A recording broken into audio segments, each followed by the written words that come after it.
로마 사람들이 만들어 놓은 길을 따라 예루살렘에서 엠마오라고 하는 마을로 가는 두 사람이 있었습니다. 그 거리는 약 10km 정도 되는 거리인데 그들의 뒷모습은 어깨가 축 처져 있었고 뭔가 슬픈 빛을 띠고 있었습니다. 오늘 본문은 이 두 사람 가운데 한 사람의 이름을 기록하고 있는데 그 사람의 이름은 글로바입니다.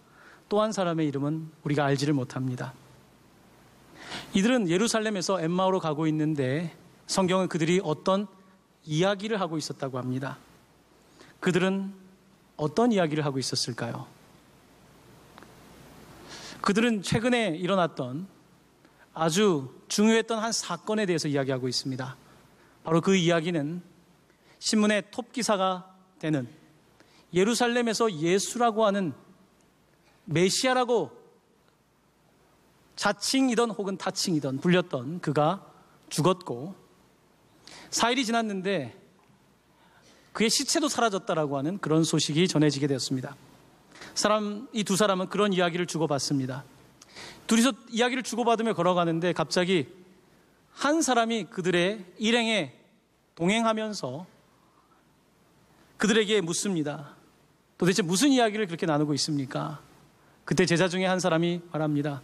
당신은 예루살렘 쪽에서 오면서도 그 소식을 듣지 못했습니까? 이 신문 기사가 얼마나 뜨거운 뉴스인데 아직 듣지 못했습니까? 라고 물어봅니다. 그때 부활하신 예수님, 아직 그들의 눈에 보이지 않는 그 사람이 묻습니다. 도대체 무슨 일인지 이야기해 주십시오. 그때 한 사람이 입을 엽니다. 나사렛 예수의 일입니다. 그는 하나님과 모든 백성 앞에서 말과 일에 능한 선지자였습니다. 하지만 우리 대제사장과 관리들이 그를 십자가에 못 박았습니다. 그런 이야기였습니다. 예수님께서는 조금 더 이야기를 해 주십시오. 도대체 무슨 이야기입니까? 나사렛 예수에게 무슨 일이 일어난 겁니까? 자기 자신의 이야기인데도 예수님은 능청맞게 그렇게 이야기를 하십니다. 아마 이들에게 깜짝 놀래키려고 하셨던 것 같습니다. 조금 장난기가 있으셨는지 다 아시면서 무슨 이야기인지 묻고 계십니다. 그들은 이런 일련의 사건들을 이야기하면서 이야기를 듣다 보면 그건 사건이고요. 그들 마음에 가장 깊은 이야기를 그들이 꺼냅니다. 바로 그 구절은 이겁니다. 우리는 이 사람이 이스라엘을 속량할 자라고 바랐노라. 우리는 이 사람이 이스라엘을 속량할 사람이라고 믿었습니다. 바랐노라라고 하는 표현은 과거형입니다. hoped.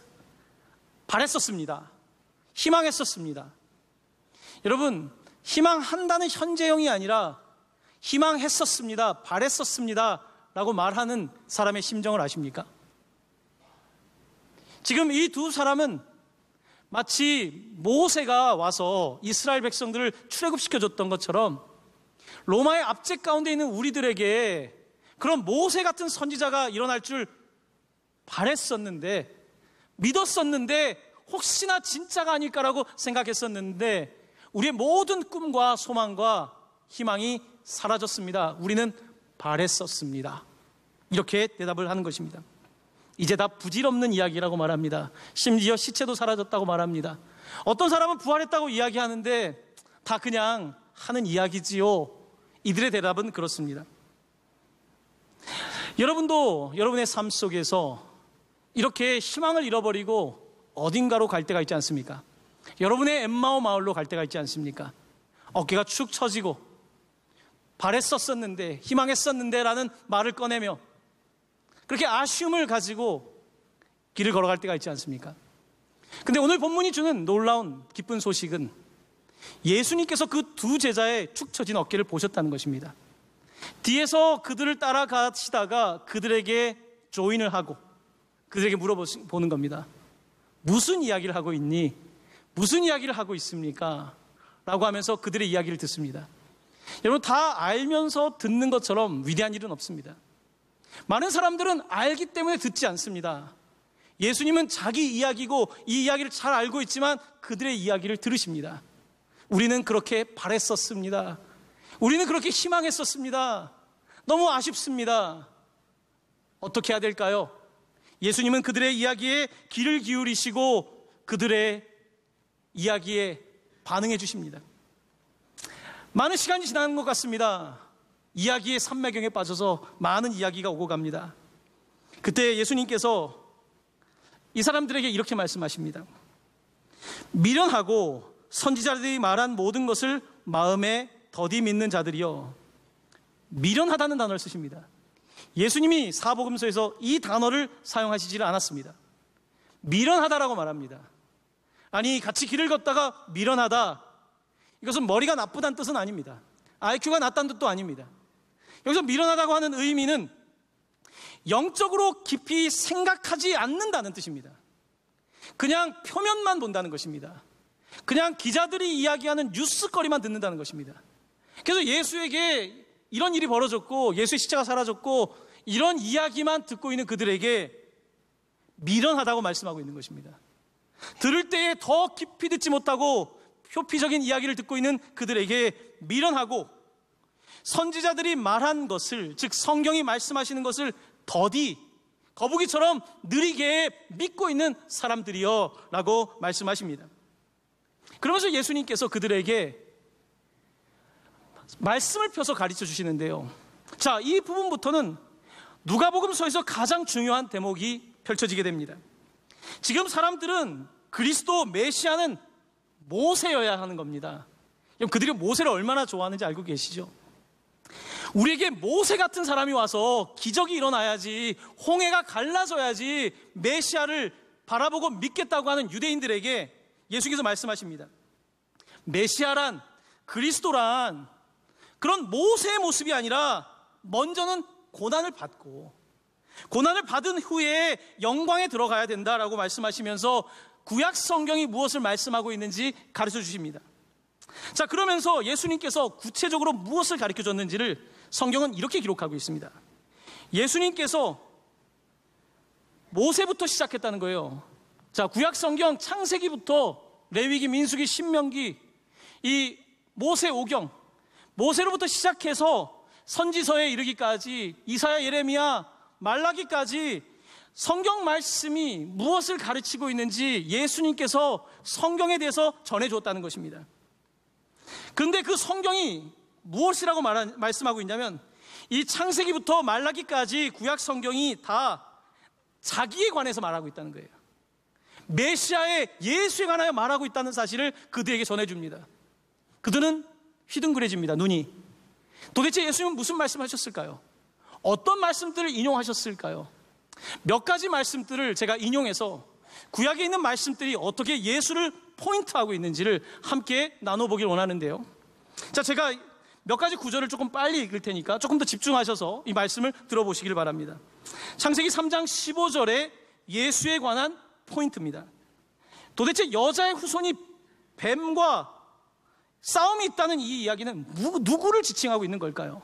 예수님은 아마 이 구절을 말씀하셨을 것입니다.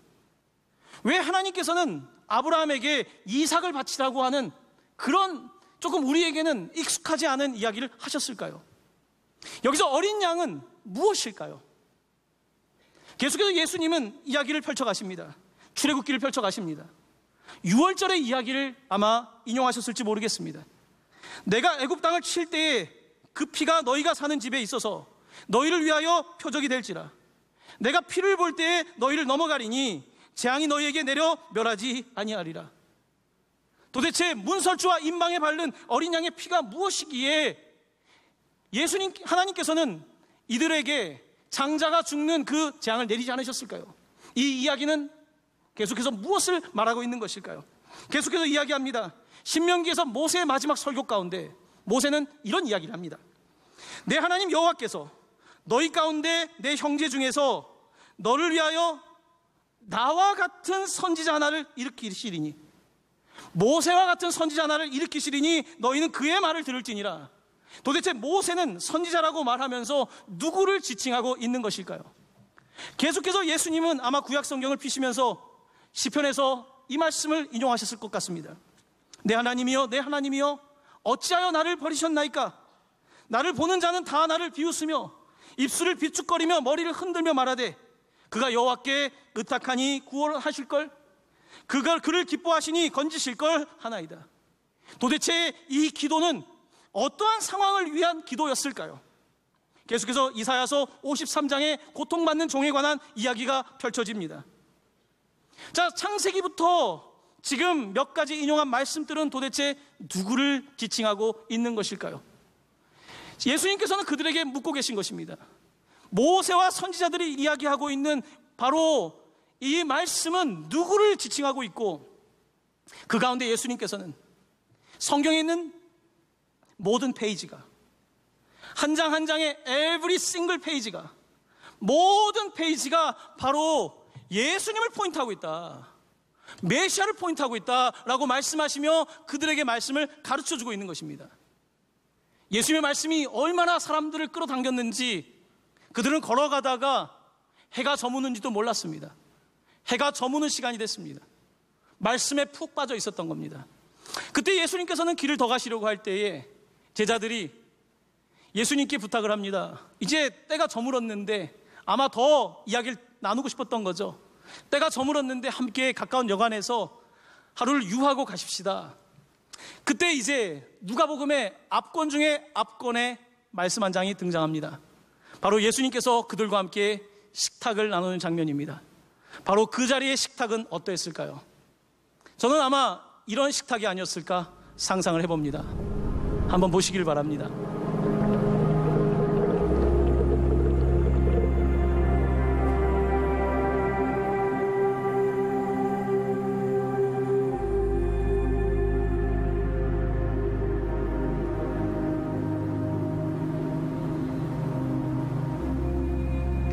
Father, thank you for giving us this day our daily bread, that hunger may be satisfied. Remember the suffering servant spoken of by Isaiah. He was pierced for our transgressions, crushed for our iniquities. The chastisement for our peace was upon him. By his wounds, we are healed.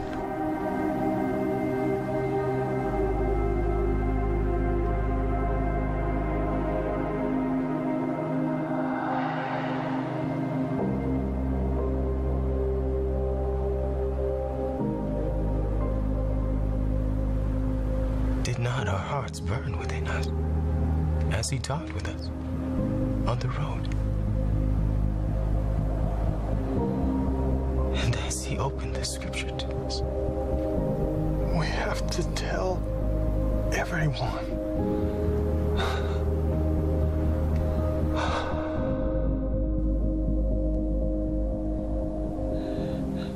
예수님께서는 식탁에서 떡을 떼시고 잔을 부으셔서 그들에게 나누어 주셨습니다.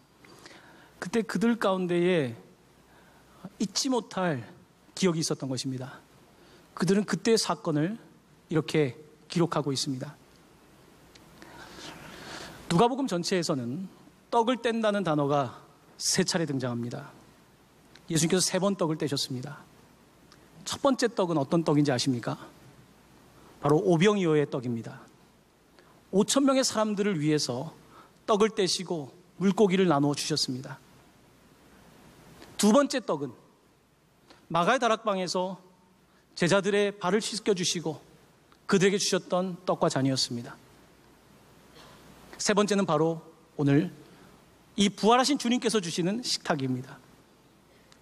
예수님을 만나는 사람들은 이렇게 예수님의 식탁을 3차례 경험할 수 있습니다. 보통 우리가 처음 예수님을 만날 때 경험하는 식탁은 오병이어의 식탁일 가능성이 높습니다. 먹여주니까 배가 고파서 예수님을 따라갑니다. 대한민국의 국민들이 그렇게 교회를 오게 된 겁니다. 선교사를 따라다닌 것입니다. 네팔에 가면 아이들이 오병이어 때문에 예수를 따라갑니다. 그래서 그의 떡과 잔을 받습니다. 하지만 예수님을 따라가다 보면 이제는 그저 내 배고픔을 채워주는 예수 그리스도가 아니라 예수 그리스도께서 이 땅에 오신 목적을 알게 됩니다. 바로 그가 십자가에서 죽으신 것입니다. 그의 살과 피를 내어주시고 그 떡을 우리가 받아 먹게 되는 것입니다.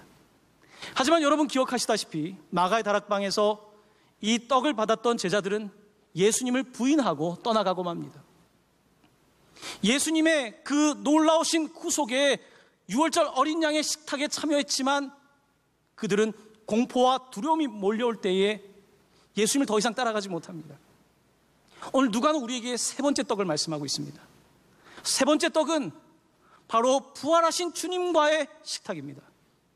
부활하신 주님의 식탁을 받을 때에 이제 우리는 우리의 삶에 놓여있는 두려움과 공포와 문을 닫고 숨어버리고 싶은 우리의 모습들을 벗어나게 되고 그때에 비로소 부활하신 주님 생명의 근원을 만나게 되는 것입니다.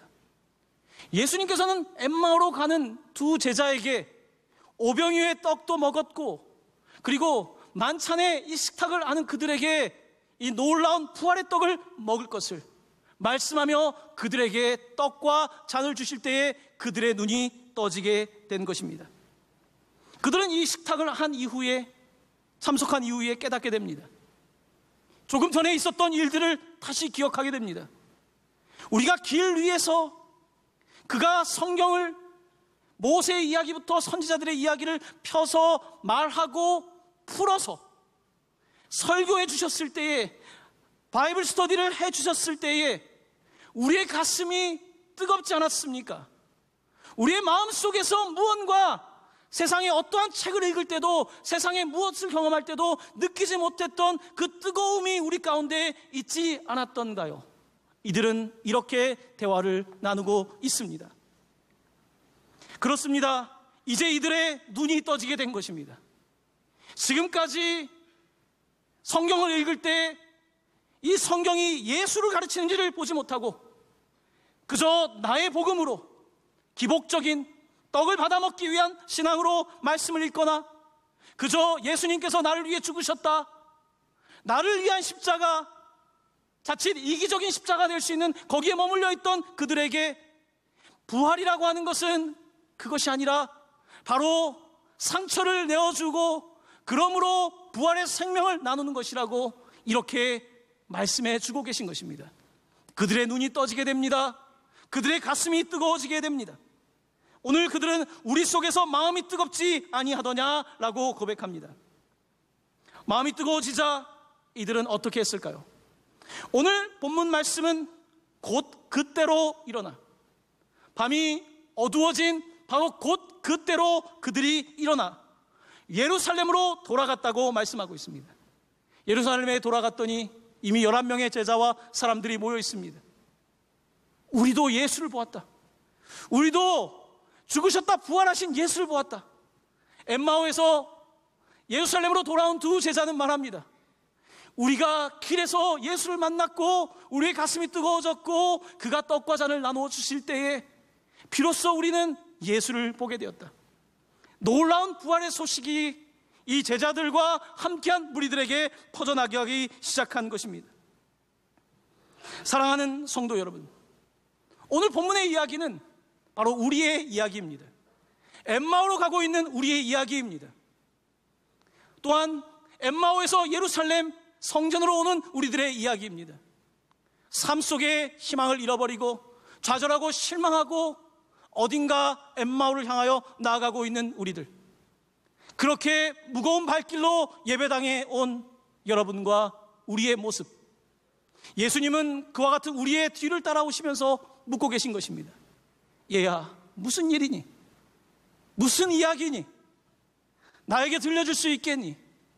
다 알고 계시지만 예수님께서 우리의 이야기를 듣고 계신 것입니다. 어떤 기도를 가지고 있니? 그 기도를 예수님께서 들어주시는 것입니다. 그러면서 우리에게 말씀하십니다.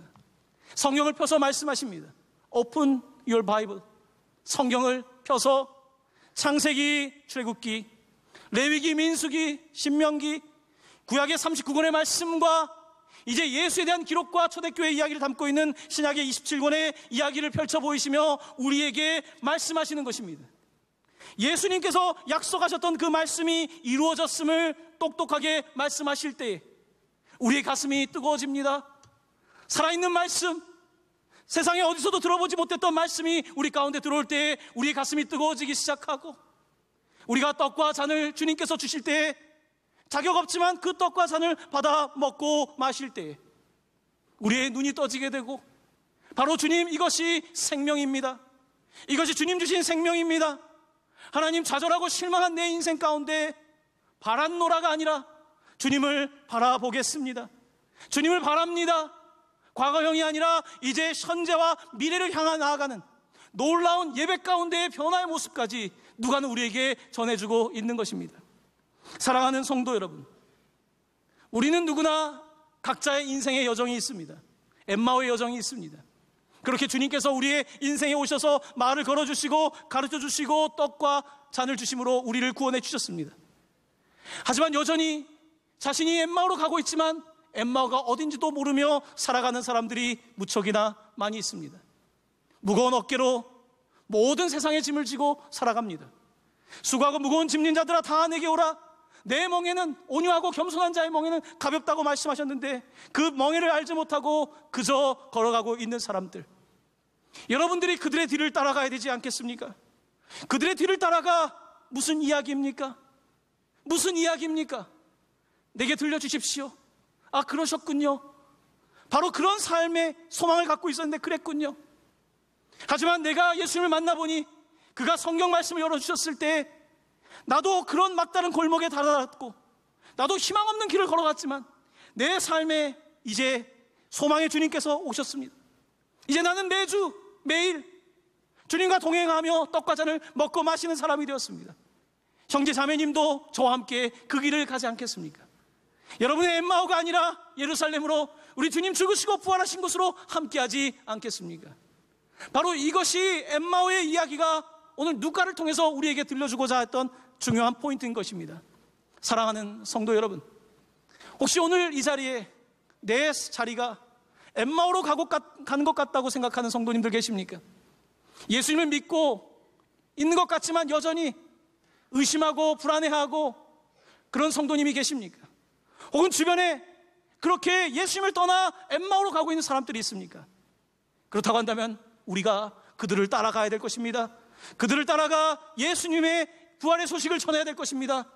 우리는 이 부활의 소식을 전함으로 말미암아 그 사람이 우리와 동일하게 구원을 받아 생명을 누리는 이 놀라운 은혜를 함께 경험해야 될 것입니다. 사랑하는 성도 여러분, 엠마오로 가고 계십니까? 주님을 만나시기를 바랍니다. 주님을 만나시고 다시 예루살렘을 향하여, 우리 주님 계신 곳을 향하여 나아가는 여러분들의 삶이 되시기를, 또한 여러분의 주변의 사람들이 되기를 예수님의 이름으로 간절히 축원합니다. 아멘.